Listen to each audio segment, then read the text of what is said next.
Welcome to Innovation and Leadership. I'm Jess Larson. This is part 2 of our episode with Krista Parkinson. That Mark was one of the original investors. That's exciting because I came from a talent agency. So I know how to leverage talent. I can't say that I knew anything about finance, although being there for 7 years, I had an incredible opportunity to learn from 2 business owners.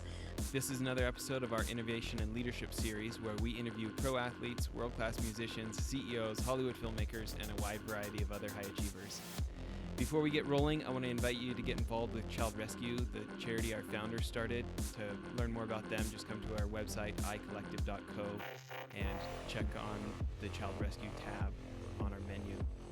Also, I want to talk to you about one of our show's sponsors. I met these guys back on episode 6. CEO Zach Smith was telling me all about starting a skateboard company and how much he hated doing the bookkeeping for a skateboard shop, and how he really got led to start this business, Bookly, that's a hybrid combining bookkeeping software and human services.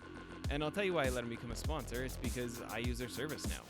I don't love paying $50 an hour for bookkeepers to do stuff that I know software could do way, way cheaper.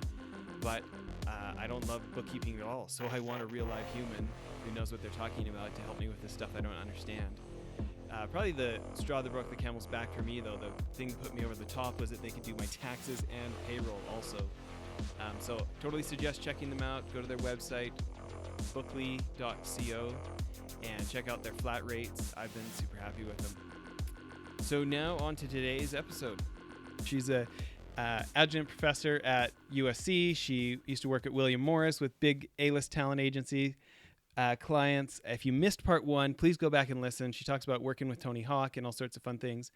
But Krista, when we were leaving off on the last episode, you were talking about how one of your students had written this letter to Aaron Sorkin and hadn't got the reply, but you met Aaron Sorkin and talked to him about it, and he right there gave you the opportunity to get that student in contact with him, and they actually did get together. And I want to talk about a couple of the principles of this idea that you've come up with of sending this letter. It sounds like you don't encourage people to reach out to these A-list celebrities or these people they admire and say, hey, dear so-and-so, I think you're great. This is what you can do for me. It sounds like they're showing up with I'm interested in you, and something very attractive that way. Right. Look, a letter doesn't always work. I mean, some people are busy. There might be other reasons why, somebody's not going to meet with you. But I can tell you this, when you're determined to make something happen, you're going to make it happen. And in that case, it didn't happen right away. The semester was over. He got a grade, getting a meeting with somebody else, but it took a year's time. So one of the principles is you can't expect that something's going to happen by a certain period of time. You just don't know what's going on in the other person's life, their head. But it also is, who makes that introduction? It's important. I think that when anybody shows up and you see somebody in person, and, I didn't just walk up to Aaron Sorkin as a fangirl. I walked in as a person who cared about another human being and wanted to make that connection. That's what drove me to do it. It was my love for my student and the enthusiasm that my very smart, hardworking, this guy has such solid character. Like, I'll do anything for him. But that relationship grew over a year's period of time. It, with many of my students, once you leave my class, I want you to connect with me on Facebook or Instagram or any of these other places. And a real relationship can be born. I don't reach out to my students, they reach out to me. But if you reach out to me, I want to keep connected. Yeah. Well, let's talk about another fun story for a minute. Talk about working with Mark Cuban. Oh, it is a fun story. He's so fantastic. He's really great. I worked at an entertainment finance company where he was one of the initial investors. It's a company called Content Partners, and I was the senior vice president of business development and marketing. And I was there for about 7 years. And when I found out that it was, that Mark was one of the original investors, that's exciting because I came from a talent agency. So I know how to leverage talent. I can't say that I knew anything about finance, although being there for 7 years, I had an incredible opportunity to learn from 2 business owners, to really learn how businesses get started. So it was a tremendous learning opportunity, although I didn't necessarily realize it at the time because I didn't think I was going to be an entrepreneur. But I looked at a lot of those same skills that they used to get their business up and running. And one of those things was they had some star power behind them with Mark Cuban. And I I remember that, we were talking one time and, he wanted to be on the show Entourage. Everybody was on the show Entourage. It was exciting and it was fun and it was cool. And I said, "You want to be on Entourage? Well, let me help you get on it." And it was, "Well, you know those people?" And I said, "No, but I know how to leverage talent." And it took about a year of calling and meetings and, the things that people do behind the scenes, the things that, agents do behind the scenes. And that happened one day. He was put on Entourage. He had a guest role in the show, and it was a pretty incredible experience where he name checked content partners in the actual show, which is incredible. If anybody's worked in TV, you can't tell a writer what to write. And it was extraordinary. It was a big marketing coup for content partners that we were able to make that happen. And Mark was grateful and appreciative, and it was amazing. I think if my memory serves me correct, that one appearance on Entourage turned into, I think, five, turned into, he was in the movie, and now we see him on Shark Tank, and he's a brilliant mind and a nice guy. And I feel very fortunate to have worked at his company and have gotten to know him over the years. Well, and let's talk about this business for a minute, because it sounds like kind of an innovative model of, if I understand, they would buy the back end profit participants out from different contracts. Is that right, to monetize it? Yeah, that's pretty much it. They do it in other businesses, and it was the first time they were the industry leaders in the entertainment space. So it's a very high end business. You buy out back end that's already spinning off money, and you buy it at a price, and everybody's happy. So, I mean, the only deal while I worked there that we could actually talk about, and what's reported in the press, is Content Partners bought out a 50% stake in the CSI franchise for a reported $400 million. So it wasn't a small business. It was a very big business.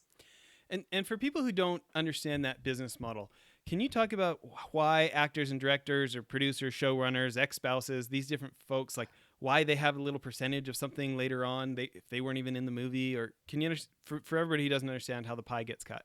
I mean, it's a very complicated system, and it takes a lot of understanding and experience, which one of the partners is a genius in this area. But yeah, when you're an actor or an artist, you get paid twice when you do a film or a TV show. Say you're Julia Roberts, you get paid your upfront acting fee, and then you get a piece of the back end. Now, the piece of the back end is a percentage, and it's a part of a contract that is negotiated on the upfront, and it's a very complicated. I mean, it can be very complicated. So you don't know the dollar amount you're going to be making. You just know it's a percentage of something else. So over the years, you can't really depend on that for income, because you don't know if your check's going to be, $1 million one year, maybe next year it's 600,000, maybe the year after that it's, 4 million. I mean, it can be very erratic. So, Content Partners built a business where they could buy somebody out. So it helps somebody with estate planning, divorce, if anybody wants liquidity. That's what I think is so funny. Here I was a talent agent, and then I started using words like liquidity. When did this happen? I mean, this is not how I used to think. Yeah. Interesting. Well, before we started the episode, we were talking about a service that one of Mark Cuban's partners had. And to me, I think one of the fascinations with the entertainment industry from, the rest of us who aren't in it necessarily, is if you think about from a marketing platform, or just from as far as a medium to create emotion in others, well-produced video seems to do better than audio or print or any other form. Can you talk for just a minute about this Chidio you were telling me about? Do you know how this got invented? I'm just on the site. I haven't spoken to them in a number of years, so I really don't feel well-versed to talk about Chidio. But Mark Cuban's partner, Todd Wagner, is a really nice guy. And I know the original intent was to democratize charitable giving with, using celebrities and, having direct content with celebrities. I don't know where the experience has gone since then, but it is out there. And, Todd Wagner's a nice guy. And so I think if you are a celebrity or if you're involved in charitable giving, you should reach out and check out their site. It's called Chidio, like charity meets video, CHIDEO. Yeah, it's great.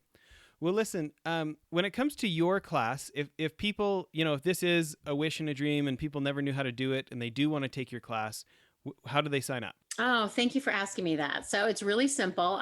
You just go to my website, mygradsgetjobs.com, and you'll see a link that says services. And I have a couple of things. You can become a private client. You can sign up for an introductory workshop.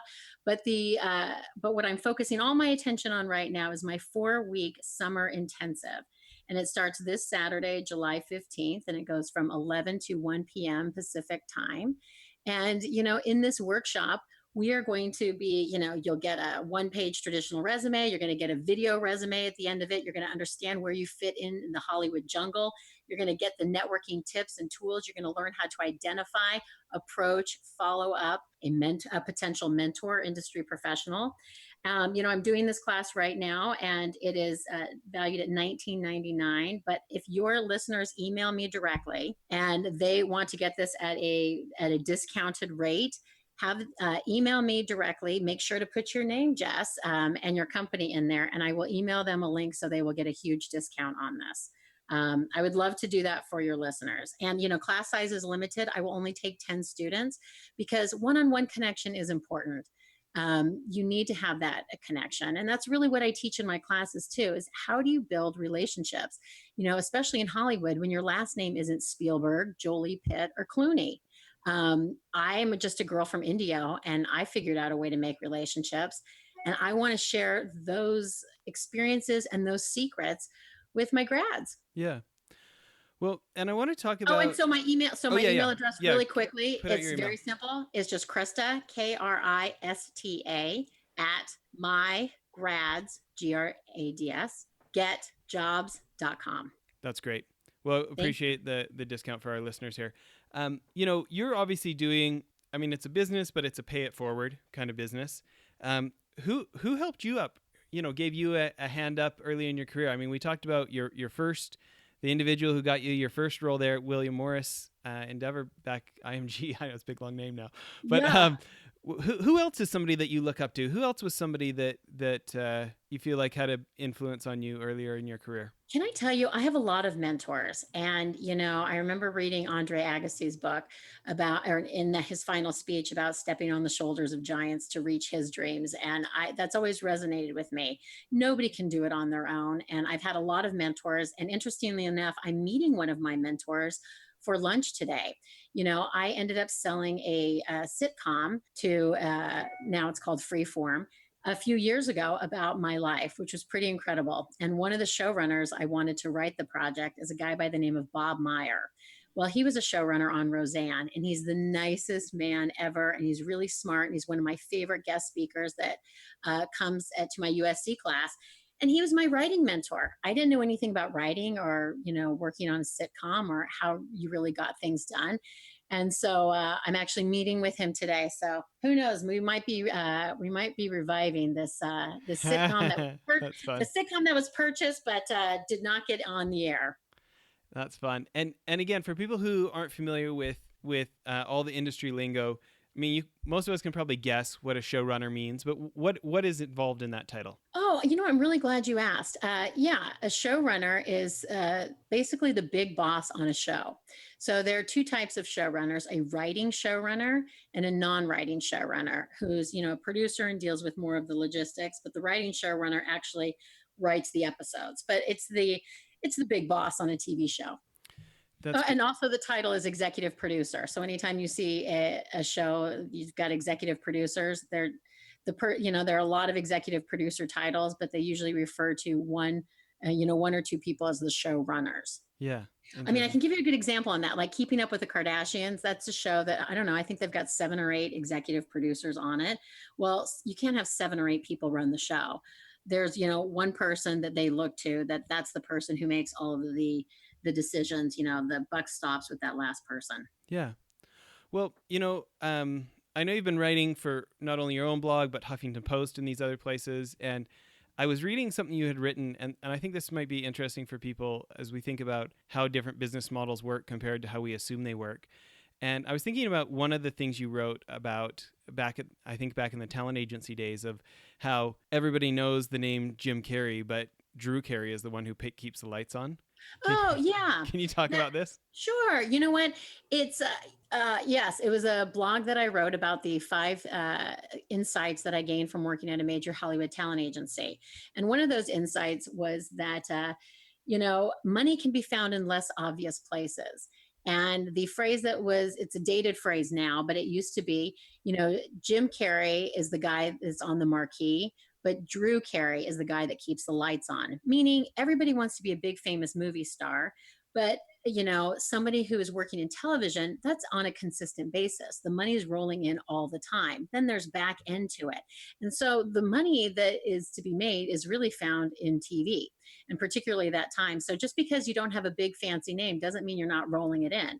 And I use, the talk show space to really test that out. Nobody thinks of, the old school Montel Williams and Sally Jesse Raphael and Ricky Lake as making big money. And they're not movie stars, but they definitely made a lot of money in an area that you weren't necessarily thinking about. And the principle holds true today in the sense that money can be found in less obvious places. We have a huge digital landscape. People are making tons of money, and it's not necessarily in the film business. It's tech. Money is in tech.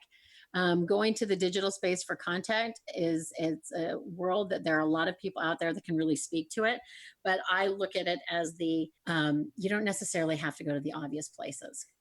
It's interesting you bring that up. I saw that you have students at iHeartRadio, and I know somebody who is on the radio for them. I was with them in LA not long ago, and was hearing about talking about media and tech, of just how much money Netflix and Amazon have floating around for original content as that landscape is changing out there. And people who have maybe been thinking more as a platform or more as a tech company, and how it's really influencing the entertainment space is not necessarily something everybody predicted. Well, I look at it from I have a very narrow lens of looking at this. I just think about follow the money. Where's the money going? I can tell you that if you work, entry level position in entertainment, you're making minimum wage. Now, if you are an intern at one of the bigger tech companies, you're starting at $25 an hour. That's an intern. They don't pay that in entertainment. They're paying, now, because we have minimum wage laws that have changed, but before that it was $10.50 an hour. I mean, it's crazy. So when I look at that, it's like, well, you really have to want to work in the entertainment business to put up with all of the hurdles, and there's so many barriers to entry, and it's really, really hard, and you work for such low pay, but they're paying in tech. Yeah. Yeah, it's interesting. I think it kind of goes back to your earlier comment about, there's money in places that you don't necessarily expect, right? Right. And you know what? To be creative, okay, look, if you're a writer, it doesn't matter if you're writing a book, a screenplay, a blog, or a script for a short video. You're still a writer. Okay. You can just figure out the type of way you want to express your art. So if you want to work in entertainment, and like I said, if you're a writer, or this could be an actor or producer, or anything else that's creative, underneath the job title is who you are at the soul level. I'm a creative person. Now, how I express that is in the job that I choose to work in. And it could be in TV, digital, film, tech. It could be doing corporate videos at a hotel. I mean, so your creativity can be expressed in a lot of different ways. And really, this is something that a principle that I teach in my class, and particularly this 4-week summer intensive. You don't want to be like Cinderella's stepsisters, where they're trying to put their foot into the shoe and they're squeezing it and they're trying to make it fit. They're trying to make it fit. No, you want to be like Cinderella. You just want it to fit. So when you're going out and approaching different jobs, you're looking for the right fit. You want to be creative. You want to look for a job that's going to give you the opportunity to do just that. Don't be so dead set on what the job title is. Yeah, it's funny you bring up the hotel. For people who are content marketing nerds at all, like me, it's interesting to see how much money Marriott has put into their content studio, and how they made like a full feature short film, with like a super legit budget, right? Absolutely. It can be expressed in any way. It's just, once again, it goes back to money can be found in unusual places. Yeah. Who would think about creating something for a hotel or an airline or an advertisement? You just don't think like that. Right. Well, listen, we appreciate all your experience you've shared with us, and it's fun to hear stories from the inside, where most of us just get to hear about stuff from the outside. As far as just one more time, your website and your email if people want to reach out. Thank you. Yes, my website is mygradsgetjobs.com. And my email is Krista, Krista, at mygradsgetjobs.com. And I would love to have anybody, I do have a free email blast that, you get job postings, my podcast, class information, and a lot of the tidbits and insider secrets that you need to know to get hired in your first job in entertainment. So if you sign up, you can subscribe to my mailing list free on my site. That's great. Love and it. I really, it's something that's important for me to say too, is, I treat my subscribers as family because they really are. And I know the connection is a two-way street. I want them to continue to follow me and get information from me. And so I can help them in a way on a bigger scale. And so I never abuse my subscriber list. I'm so respectful of, I don't blast constantly and all the time. You're not going to get that from me. I only want to put things on there that I really believe in, put, people on my podcast that I really stand behind. And I do that because I really respect my 20 somethings. Millennials get a bum rap. And it's, that term is used in the pejorative, which is why you don't see millennial on my website. You see 20 somethings. Because I help 20 somethings in the transition into adulthood, or the hashtag adulting that I see everywhere. Because I do respect these guys, and the people that come to my site, I know that they're hardworking, they're smart, they just want a shot, and they just need a little bit of information to know how to move forward. And that's the environment and the community that I'm creating. I've got a really big vision for my company, and it continues to grow every day, but it really starts with my subscribers. Well, but isn't this a classic element that any one of us in business or anybody who's innovating anything should be thinking about is who is underserved, who is being left out, who is not being made to feel special by everyone else? This is a chance for opportunity. I mean, it's obvious how passionate you are about what you do. I'm pretty sure you sleep, drink, and breathe it. And if you can do that, especially for an underserved population, I mean, it just feels like a recipe for success. So appreciate you sharing what you did today. And thanks for coming on the show. Thank you so much for giving me the platform to do this. I really appreciate it. Thank you, Jess. Okay, you bet. Bye. And that was part 2 of our interview. If you missed part 1, please go back an episode and download the episode before this one for the first half of the interview. As always, please check icollective.co for show notes of things referenced during the interview and to learn more about our guest. And if you're interested, we'd love to have you learn more about the charity Child Rescue. Go to the menu page on iCollective and click on Child Rescue. Thanks so much.